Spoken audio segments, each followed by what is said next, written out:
جی وعلیکم السلام ورحمۃ اللہ وبرکاتہ۔ محترم بھائی نے یہ ایک پوسٹ بھیجی ہے، گھر اور رزق میں وسعت و برکت کی دعا۔ اللہم اغفر لی ذنبی ووسع لی فی داری وبارک لی فی رزقی۔ یہ سنن کبریٰ 9828 کا حوالہ آگے لکھا صحیح ہے۔ بھائی پوچھتے ہیں کہ یہ روایت صحیح ہے؟ محترم بھائی یہ روایت صحیح نہیں ہے، یہ ضعیف روایت ہے، ثابت ہی نہیں ہے، اور یہ سنن کبریٰ امام نسائی رحمۃ اللہ علیہ کی ہے۔ سنن الکبریٰ یعنی 9828 نمبر پر یہ روایت موجود ہے۔ اس کے علاوہ یہ امام نسائی رحمۃ اللہ علیہ کی عمل الیوم واللیلہ میں یہ روایت 80 نمبر پر بھی موجود ہے، اور ابن سنی کی عمل الیوم واللیلہ میں 28 نمبر پر یہ روایت موجود ہے۔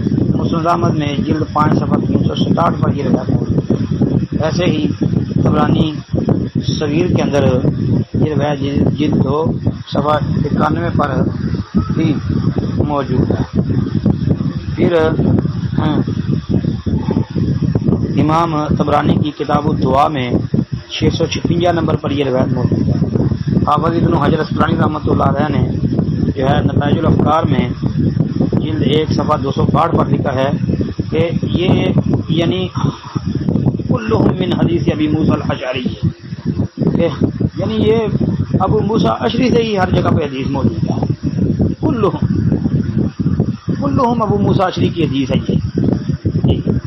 پھر یہ صلاحت نہیں ہے کہ یہ جو ہے دعا وضو کے دوران پڑھی جائے، جس طرح کہ اس کی روایت میں یہ وضاحت ہے کہ نبی علیہ الصلوۃ والسلام نے وضو کے دوران یہ پڑھی۔ دوسرا یہ ہے کہ روایت بھی ثابت نہیں ہے، کیونکہ سند میں ابو مجلد راوی ہے جس کی جو ہے ابو موسیٰ اشعری سے روایت جو ہے وہ ضعیف ہے، کیونکہ نہ اس کی سمرہ بن جندب سے ملاقات ہے، نہ عمران بن حسین سے ہے، جیسا کہ امام علی بن مدینی وغیرہ نے یہ بات ذکر کی ہے۔